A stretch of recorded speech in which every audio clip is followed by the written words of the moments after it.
एक बार एक धर्म सभा में श्री सुखदेव जी महाराज राजा परीक्षित जी को भागवत कथा श्रवण पान करा रहे हैं। इतने में स्वर्ग के देवता आते हैं, हाथ में अमृत का कलश लेकर के। जैसे स्वर्ग से देवता आए, सुखदेव जी महाराज को प्रणाम किया और कहा कि महाराज, आप जो राजा परीक्षित को सुना रहे वो हमें दीजिए, हमें सुनाए, और इसके बदले में हम स्वर्ग से अमृत लेके आए, वो अमृत राजा परीक्षित को पिला दे, क्योंकि इनको श्राप लगा है 7 दिन में मरने का।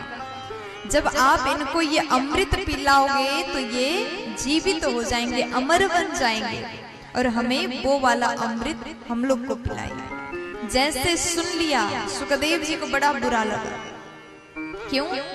क्योंकि स्वर्ग के देवता होकर के वहां मिलने वाला अमृत देने वाला अमृत का तुलना भागवत रूपी अमृत से कर रहे हैं। आज सुखदेव जी को उनके ऊपर हंसी आती।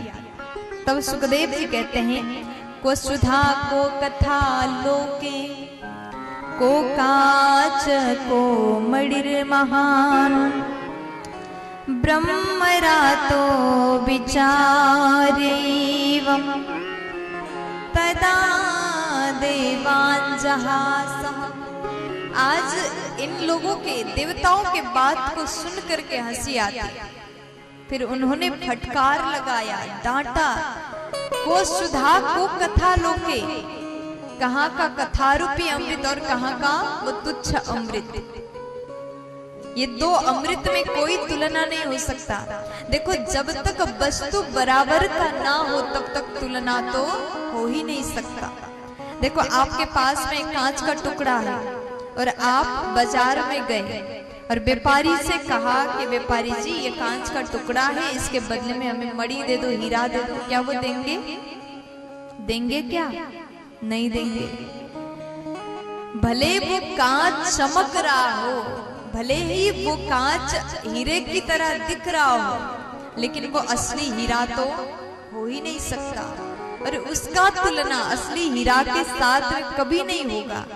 इसलिए हे देवताओं, तुम्हारे पास में अमृत है, उसको पीकर के मनुष्य जीवित अमर बन जाएंगे, लेकिन मेरे पास में ऐसा अमृत है जिसे एक बार प्रेम से स्वीकार किया जाए, ग्रहण किया जाए, तो मनुष्य हमेशा के लिए अमर होता है। यानी बार बार जन्म लेने का, मरने का ये चक्कर है ना, ये हमेशा के लिए खत्म हो जाएगा। इसलिए ये दो अमृत का कोई तुलना हो ही नहीं सकता।